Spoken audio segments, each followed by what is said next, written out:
Hey, what's up, guys? Here on the Fire Sports Pod, where everything we do here is fire. You guys know the drill. So let's get right to the YouTube show I have for you guys today. Here, we just doing it by ourselves, but let's get right to it. We got a great show for you guys today. We just posted our audio show for Apple Podcasts and Spotify about 25 minutes ago. It should be uploaded in about a half an hour, 45 minutes to an hour, because usually those things take forever for some goddamn forsaken reason. But you guys should definitely check that out. We had a great segment there.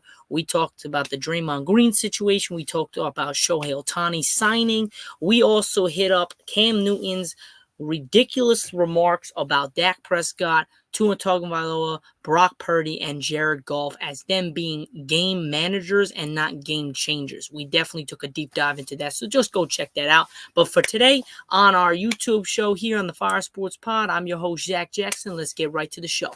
First up, we're going to be going over this week's picks and spreads for the NFL Week 15 games. And for our second segment, what's going to be happening with the Warriors? What's going on with the Warriors? That's the big question. What is going on with the Golden State Warriors? And what's with this Draymond Green? Klay Thompson's in a big slump. How could he get out of it? What does the Warriors have to do to maybe change this going around? They started 6-2. Now they're 10-13. What needs to change for them to be contenders in the West? Now, the third and last segment here on the Fire Sports Pod, we're going to be recapping the Cowboys and Eagles game this Sunday as my Dallas Cowboys took down the Philadelphia Eagles 33-13 and really showed who's the best team in the NFC East and who's the second best team in the NFC. And that's the Cowboys behind the 49ers right now. And how the Dallas Cowboys can get past this 3 hard game stretch that they have going on. We got the Bills this Sunday. Then we got Miami Dolphins on Christmas Eve. And then we finish up with Jared Goff and the Detroit Lions. And then we got the Commanders as last game of the season. So we got 3 legit hard-fought games. Then we have the Commanders at the end, which we know is we should destroy them like we did on Thanksgiving. So let's get right to it. So first up, I'm going to be showing my screen as we're going to be going over the picks for this week's games. So sorry about the whole thing. We didn't have a guest speaker this time, but hey, we're going to try to get one next week. But hey, let's get right to it. So first up, we're going to be going over this. So let me share my screen with you guys. So I'm going to present and share my screen with you. And I got you with this right here. So we're going to go with this. And we're going to scroll a little down. We got 3 games we're going to be going over, and then we're going to slide down again. So first up, we got the Los Angeles Chargers on Thursday Night Football going against the Las Vegas Raiders tomorrow at 8:15 p.m. Eastern Time. The record for the Chargers are 5-8. The Vegas Raiders are also 5-8. The line is 34.5, and the spread is -3. I don't know who did. They shut down Justin Herbert for the year. He has an injury. He's going to be gone with a broken finger. So I'm going to go with the Raiders covering the -3 spread. And I'm going to go with the under of 34.5. I think with the backup quarterback for the Chargers, Vegas doesn't really score that much. I'm going to go with the under of 34.5.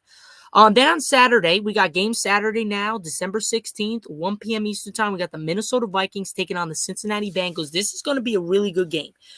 I think Dobbs is going to start. I mean, they took him out last week because the game was 3-0. Minnesota wins. They picked in the third-string quarterback. He went down the field and gave them the field goal to basically win the game.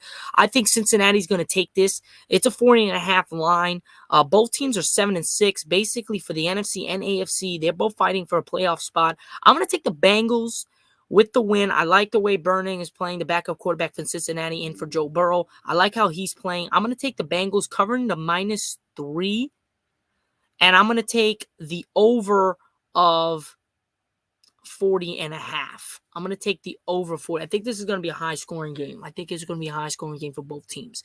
I mean, not like a really high-scoring, but like a 24, 27, 24, 21 type game that will go over the over of 40.5. And then at 4:30 p.m. Eastern Time on Saturday, you got the Pittsburgh Steelers taking on the Indianapolis Colts. Pittsburgh 7-6. Colts are 7-6. Pittsburgh's coming off a tough loss last week. I'm going to go, and the Colts are also coming off a tough loss last week as well. This is going to be a hard one, but I'm going to stick with I'm going to go with the trust and faith. I'm going to go with the Colts. I lost that one last week, but I'm going to go with the Colts covering the -1.5 spread. And I'm going to go with the under of 42.5. I think it's going to be a low-scoring game here, but I got the Colts winning this game. Then at 8:15 p.m. Eastern Time, the night game on Saturday night, you got the Denver Broncos at 7-6, taking on the Detroit Lions, who are 9-4, coming off the loss to the Bears. It's going to be at home. I think I'm hoping Denver wins this game for the sake of my Cowboys in the NFC, but I'm going to go with the safe bet. I think this is going to be an over of 47.5. I think it's going to be a high-scoring game, but I'm going to go with Denver covering the -4 spread. Listen, but I'm going to go with Detroit winning the game. So I think Detroit wins by 3. I think it's that close of a game. So let's move on from Saturday's game to go into Sunday's game. So I'll get you guys with that just in a sec. So now we have Sunday's games here. So starts on 1 p.m. Eastern Time. You got the Chicago Bears, who just beat Detroit at 5-8, taking on the Cleveland Browns, who are 8-5. Cleveland's defense, they're playing really well. Joe Flacco's playing pretty well really well as well. I'm gonna go with the Cleveland Browns with their defense. I got Cleveland covering the -3 spread, and I got the under of 38.5. I think Cleveland's going to score points. I think Chicago's going to be shut down from that defense with Myles Garrett and Ward. I think they're really going to go at it. I got Cleveland winning this game over Chicago. And I got the under of 38.5. And then at 1 p.m. Eastern Time again, you got the Tampa Bay Bucks, who are also fighting for a wild card spot, 6-7 in the NFC, taking on the Green Bay Packers, who are also 6-7, who lost to a close loss to the New York Giants this past Monday Night Football just a couple days ago. I'm gonna take. This is a tough one, but I'm gonna go. I think going back to Lambeau, I'm gonna take Green Bay going with the win, covering the -3.5, and I got the over 41.5. I think both teams are going to score some points. Both defenses are I think both defenses are going to be tested, and I think both offenses are going to score some points. And then 1 p.m. Eastern, again, you got the Houston Texans at 7-6, coming off that disgusting loss to the Jets, 30-6 against Tennessee Titans, who just beat the Miami Dolphins, who are 5-8 now. But I'm going to go with C.J. Stroud and the Houston Texans to win this game, cover the -3 spread, and the over of 37.5. Then at 1 p.m. Eastern Time, you got the New York Jets at 5-8, who just had a crazy game against the Houston Texans. Zach Wilson threw over 300 yards, two plus touchdowns. Miami Dolphins just lost to the Tennessee Titans at home. This is back at home again. I'm going to take Miami covering the -8.5 spread, and I got the over 37.5. I think Miami destroys the Jets after that terrible loss, 28-27 to the Tennessee Titans. I think they're going to bounce back and demolish the Jets. And then ultimately on Christmas Eve, they will lose to my Cowboys. So they get a win there, but then they'll lose.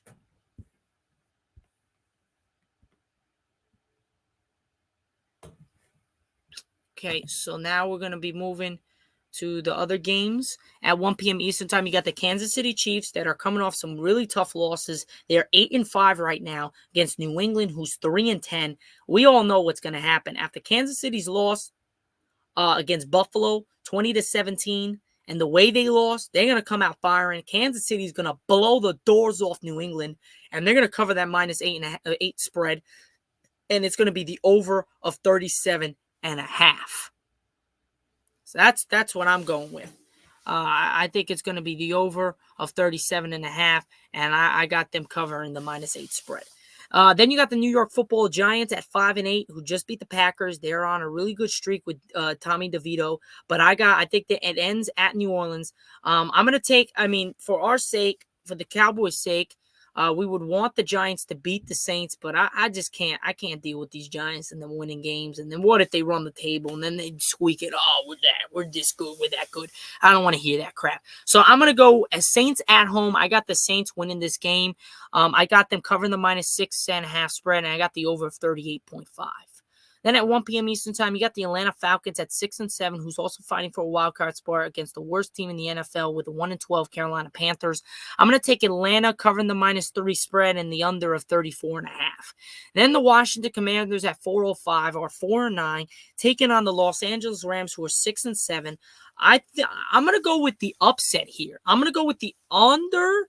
Oh, this might be a close one, but I'm going to go with the under of 50.5, and I'm going to go with Washington covering the -6.5 spread, but I'm going to go with the Rams winning this game. Now let's move to the other games that we have. So on the home stretch here, ladies and gentlemen, and at 4:05 Eastern time, this is a monster game. You have the San Francisco 49ers, who are 10-3, atop of the NFL, probably the best team in the NFL right now, best team in the NFC by far, ahead of my Dallas Cowboys, who are right behind them. Arizona against the Arizona Cardinals, who are 3-10. Now, the only reason why this is an actual game is because it's a division rival. These guys go at it real hard, and it's at Arizona. Arizona gave them some fight earlier in the year. So we'll see what happens. Now this is with Kyle Murray. He's back. I think this is going to be a closer game than most, and this is where I'm going to go with my upset here. I'm going to take Arizona covering the -12.5 spread. The game is going to be the over 47.5 is going to be a high-scoring game. I got the Arizona Cardinals upsetting the San Francisco 49ers to take down the best team in the NFL and in the NFC. That might be a stretch. They might get killed by 40, but I got my faith in Kyle Murray and the Arizona Cardinals. I don't know why, but I feel like it's an upset coming. Then at 4:25 p.m. is the time. No matter what any of those games happen, this is the game that matters the most. My Dallas Cowboys take on the Buffalo Bills in Buffalo as my Dallas Cowboys come off a 33-13 win over the Philadelphia Eagles, their arch rivals in the NFC East, to take the division by storm, and they are now in the first place in the division with a 10-3 record. Buffalo is 7-6 coming off the win against Kansas City. I think they're going to go crazy high Buffalo, and they're going to underestimate my Dallas Cowboys. And I'm going to go with it's going to be a close one, but I'm going to go with the over of 50.5. And I'm going to take my Dallas Cowboys covering that -2.5 spread. They got Buffalo favored because it's at Buffalo, but I'm going to go with Buffalo. Dallas Cowboys covering the -2.5, winning this game, and the over 50.5. Then at 8:20 p.m. Eastern time, the night game on Sunday Night Football, you got the Baltimore Ravens at 10-3, taking on the Jacksonville Jaguars at 8-5. I'm going to go with the Baltimore Ravens. They better freaking use Gus Edwards for my fantasy, man. I'm in the playoffs right now. I need Gus Edwards to go off this game. I need him big time. They need to run the ball with Gus Edwards. Stop doing this fancy shit. I'm going to take Baltimore covering the -3 spread and the over 42.5. And I got Baltimore winning this game. Then on Monday Night Football, you got the 8:15 Eastern time on the Philadelphia Eagles are 10-3, are coming off that loss to my Dallas Cowboys, going against the Seattle Seahawks, who are 6-7. The Eagles only projected to win by -4. I'm going to go with the over 47.5. And I'm going to go with another upset. I'm going with the second or third if you count my Cowboys, but I don't think that's an upset. I think that's a pick 'em. But I'm going to go with the Seahawks. If they have Geno Smith, they played their asses off against San Fran. They had a chance to win that game. They lost 28-16, but it was closer than that. So I'm going to take the Seahawks covering that -4 spread. I got the Seahawks winning against Philadelphia. It's in Seattle. It's going to be a dogfight if Geno Smith plays. So I'm hoping Geno Smith plays, and I'm hoping that Seahawks take the win. I'm hoping Arizona takes the win. And we all know I'm hoping my Dallas Cowboys get that win too. So other than that, guys, that's pretty much it for the pick'ems and everything. The spreads, the over and unders, and who I got for these games. Check it out. If you guys need any help, give me a comment on YouTube. What you guys think of my picks? Give me a comment on my TikTok, because I'm going to be doing those on Sunday morning, going over all the picks and who I got for them, same as I did here. So you guys definitely check that out. Let me know if you guys like my picks and what you don't like about them. But we are going to be moving on from the NFL schedule, and we are going to be hitting into. Hold up a sec. We're going to be going up. What's happening with the Golden State Warriors? Like, what is the cause of the reason why they are so bad right now? And it really has to do with one of their star players, two of their star players. One is never there. Two is just like I just don't get it. All right, so we're going to look at the stats coming from the Warriors right here. So you have Steph Curry. He's played 21 games and started 21 games. He's averaging 33.8 minutes. He's averaging 29.1 points a game. 5 rebounds, 4 assists, 3 turnovers, 1.3 assists to turnover ratio. Klay Thompson has played 22 games. I started 22. He's playing 30 minutes, and he's only averaging 15 points a game with 2 assists and 4 rebounds. That is bad, man. Draymond Green is never there. He is getting suspended. He got suspended because of the Rudy Gobert situation for 5 games. He got another problem. He's been ejected 3 times this year with the Cavs by shoving Donovan Mitchell out of bounds with his technical foul, ejected from the game. Second time, the choke on Rudy Gobert in the closing first couple minutes of the Timberwolves game, ejected, fine, suspended 5 games. Now this that happened last night, he smacked the crap out of Yusuf Nurkic. We're waiting to see what happens and what punishment the NBA Adam Silver gives to Draymond Green. But I'm thinking it's going to be over 15 to 20, over 20 games. It's probably going to be over 15, between 15 and 30 game suspension. And that's a big hit for the Warriors. They need his savvy veteran leadership. They need his basketball mindset, his skills, his IQ, his grittiness, his defense. I mean, they need it all. That is the man that makes that team run. Yes, Steph Curry, Klay Thompson, but Steph does his thing. Without Draymond, it's really stagnant. It's not the way it used to be, and they need to get back to it. I just think that a lot of things need to change in order for them to get back to the way they've been, winning championships, competing for championships. Even last year, they weren't supposed to be there. They were competing with my Lakers until they just got outlasted and just got too. The Lakers were just too big. They're too small. I mean, there's a lot of things that could be going wrong with this team, and I think there's a lot of things that we need to come into contact with where, like, shooting stats. If you look at the shooting stats, this is what really kills me, is that Steph Curry, he's going crazy. He's shooting 42.2% from the three-point line right now. Klay Thompson is shooting 34.3%. Okay. Andrew Wiggins is shooting 27.9%. Like, that just shows you, what the hell are we doing? Like, it just doesn't make any sense. Klay Thompson is shooting 47.5% from 2. Steph is shooting 54.4% from 2. You're supposed to be shooting a significantly much better than the 3-point.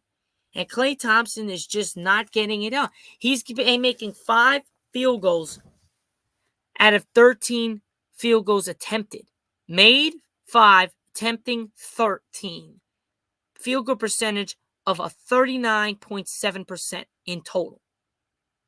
2.7 3-pointers made, 7.8 3-pointers attempted, 34.3% percentage from 3. Steph Curry, 8 field goals made, 19 field goals attempted, 46.8 percentage, 5 threes a game, 5 3-pointers made, 12 3-pointers attempted, 42.2% completion percent. That just shows, like, there's a big drop-off between Klay and Steph, and that was really never the case. They were really neck and neck. Steph was always, of course, a little bit better of a shooter, range-wise, scoring, but Klay Thompson was supposed to be that efficient guy, that catch and shoot, bang, this, that, no dribbles. He's over-dribbling, then not looking to score sometimes. He's taking so many contested shots. It's always a hard shot for him. There's no easy jump shots that he can make. It's always contested, hard shots. He can never get a good look at the basket. He can't separate like he used to. That could be because he's getting older. That also could be because of the injuries. And that just also be ultimately father time is catching up with him, which is probably for everybody. I mean, like Vince Carter, last night on Jamal Crawford on TNT, and they both said it. And a lot of people can't be LeBron James. Not a lot of people can become LeBron James. This man is defying father time. I mean, he's ridiculous. So it's not the same for Klay Thompson, but LeBron hasn't had so many significant injuries like Klay Thompson has. And that's really the brunt of the problem. He's had so many significant injuries that it might be taking a toll on him. Why he can't separate that well. Why he's not shooting that well. He's in a slump. He's really in a slump. He was benched late in the game where they probably needed him out there. But he didn't look like he wanted to be out there. Draymond got ejected. Klay sat. Andrew Wiggins sat.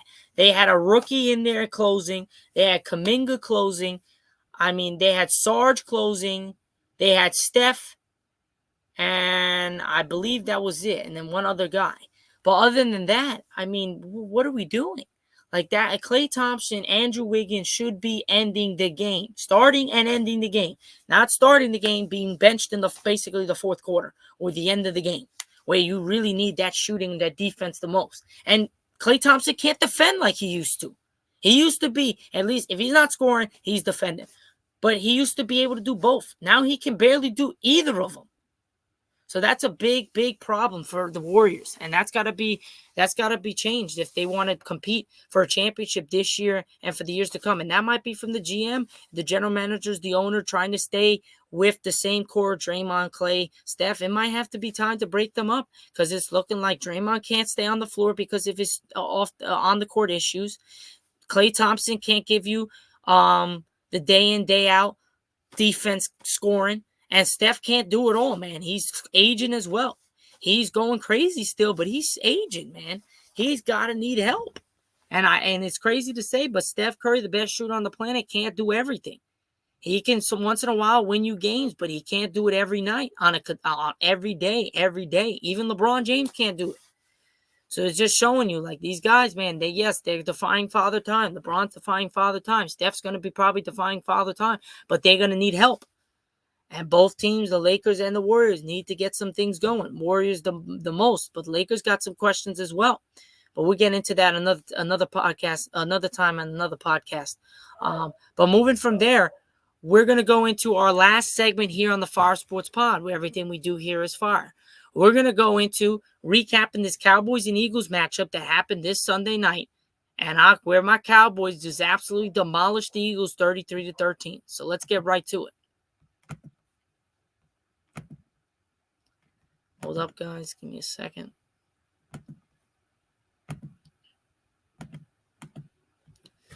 So I'm sharing the screen right now. I'll show you guys in a second. But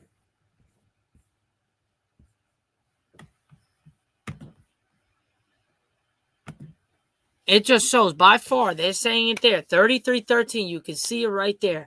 Who was the better team? We should have beat them at Philly. We lost 28-23. It shouldn't have been. We should have beat them. If it wasn't for Schoonamaker's literally like an inch off the goal line, we get a touchdown. 2-point conversion, field goal. Who knows what happens in overtime? There was so many chances, but that's in the past. Going to the future, we destroyed them. This is supposed to be our competition. 33-13 demolished them. The Dallas Cowboys certainly have looked as the best team in the division, even if they have always a ways to go to wrap up the NFC East title. Dallas dominated the Philadelphia from the start to finish in a convincing 33-13 victory that displayed how much better than the Cowboys are since they've lost the Eagles 6 weeks ago. The Cowboys led the NFC East via tiebreaker, even though them and the Eagles share the same record. Dallas holds the division lead based on having the best winning percentage of the division games. But Philadelphia will win the division if the Eagles win out. Will hold the tiebreaker based on better conference record. I mean, if you guys just look at it, it just shows you the Cowboys are the better team. Dak Prescott threw for 271 yards and 2 touchdowns as Dallas scored on all 4 of its first half possessions, including 3 touchdowns to build a 24-6 lead. It wouldn't relinquish. The Cowboys never trailed in this one as Prescott and the offense put up a clean performance and rolling to the victory. The only bad thing was Dak Prescott got stripped. They returned it for a touchdown. That score should be 33-6. if I'm being honest, or 33-9 at most. It should not be 33-13. But hey, all in all, we still won the game. The Cowboys put up nearly 400 yards of offense and won 9 of 16 on third down, including kneel downs. Dallas scored on 7 of its 9 possessions as the final outcome was never in doubt. Brandon Aubrey kicked 4 field goals, including becoming the first kicker in NFL history to hit 2 field goals, 59 of plus yards in a game. If I'm going to show you, he hit a 59-yarder, a 60-yarder, a 45-yarder, and a 50-yarder. 4 field goals in that game. That's 12 points from that's 4 times. That's 12 points from our kicker. The rest was our offense. That just shows. And the Dallas defense had 3 turnovers. We forced a fumble on Jalen Hurts, their best player by far. Second best player, A.J. Brown, forced a fumble. Devontae Smith, their best player, forced a fumble. Their 3 best players on the Eagles, they all fumbled the bag. They all fumbled the ball. And the Cowboys capitalized on those things. And the game basically was over. 3 fumbles to our 1 turnover, which if Dak Prescott would have aired that crap out, I think that was a touchdown. I forgot who was open. It was either CD or Gallup, but someone was wide open where he was going to launch that shit. And it looked like it was going to be at least all the way down the field, gainer, if not a touchdown. So people got to come to the realization, like the Cowboys are legit, and we got to take that. Now, the only team that we can't say that we're better than is the San Francisco 49ers. And to be honest, you're right. Everyone's right. They are the better, superior team right now. But I want them again. And I'm saying the way we're playing right now, the way Dak Prescott's playing, that game against the 49ers where we lost 42-10, Dak wasn't throwing a CD. Dak looked scared. But man, I'm going to show you guys the schedule right now for the Dallas Cowboys. Ever since Monday, October 16th, we beat the Chargers 20-17. We had the bye week. Sunday, October 29th, we beat the Los Angeles Rams 43-20. We lost to the Eagles on November 5th, 28-23. Then after that, New York 49-17, Carolina 33-10, for Washington 45-10, Seattle 41-35, Philly 33-13. In the last 1, 2, 3, 4, 5, 6, 7, 8 games. We are 7-8 in the last 8 games. And now we have Buffalo this Sunday at 4:25 Eastern Time at Buffalo. Then we have Miami Sunday at 4:25 as well.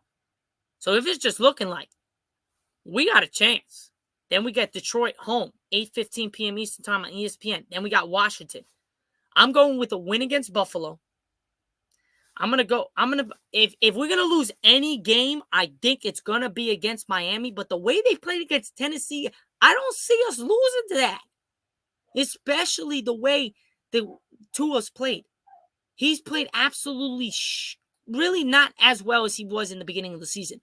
Josh Allen, Buffalo, they're inconsistent. They've been on a tear so far in the last couple games, but I don't trust them as well. The only problem, they're at Buffalo and at Miami, home against Detroit. I think we got Detroit, and at Washington, we're good. It's just these 2 games right here, 3 games, but I think Detroit we have. But these 2 games, it's going to be something. It's going to be something. But you know who I'm going with. I got Cowboys winning the game against Buffalo. Cowboys win against Miami. Cowboys win against Detroit. I think we run the table when we win the last 6 games. I think we go 1, 2, 3, 4, 5, 6, 7, 8, 9, 10, 11, 12. In the 12 last games, I think we go 11-12. At best, 10-12. At worst, 10-12. I think we go at worst 10-12, best 11-12. We don't lose a game from now on. And that is a legitimate argument. And if we do that, the Eagles are losing one of them.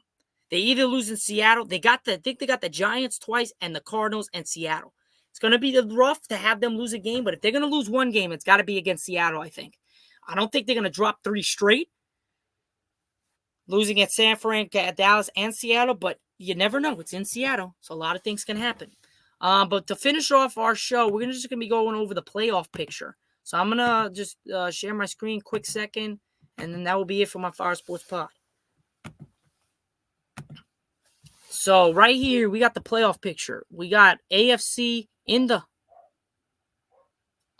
we got the number 1 seed with the Ravens and the 49ers, both sides. Cowboys are at 2.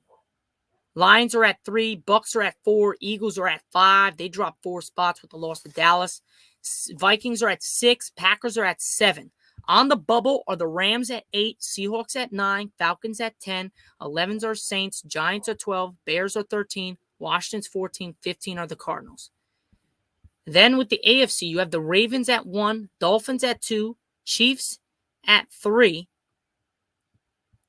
Jaguars at 4, Browns at 5, Steelers at 6, Colts at 7. On the bubble are the Texans, then the Broncos at 9, then the Bengals at 10, then the Bills at 11, then the Chargers at 12, the Raiders at 13, Jets are at 14, Titans are at 15.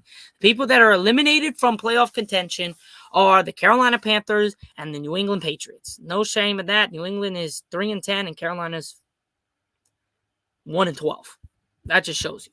But other than that, guys, that is pretty much it for my YouTube show here on the Fire Sports Pod, where everything we do here is fire. I hope you guys enjoyed my show. Like I said, we probably already posted the audio show for Apple Podcasts and Spotify. Probably already posted, so you guys definitely check that out. Again, we went over Shohei Ohtani signing with the Dodgers. We went over the Draymond Green situation. What are my thoughts on that? And we also went over just in general how we went over 3 segments. You guys should definitely check that out. We went over the like I said, the Draymond Green situation, Shohei Ohtani situation, and I believe we went over Cam Newton's comments for Dak Prescott, Brock Purdy, Jared Goff, and Tua, saying they are game managers, not game changers. So definitely check that out. We went in really into that. And for our episode here now on the YouTube show, we went over the picks and spreads and the over and unders of Week 15 games for the NFL schedule. Then our second one, what happened with the Golden State Warriors? What's wrong with them? What do they need to fix and what's going to happen? Number 3, recapping the Cowboys and Eagles matchup, how Dallas Cowboys can get through this hard 3-game stretch, going over their schedule, also going over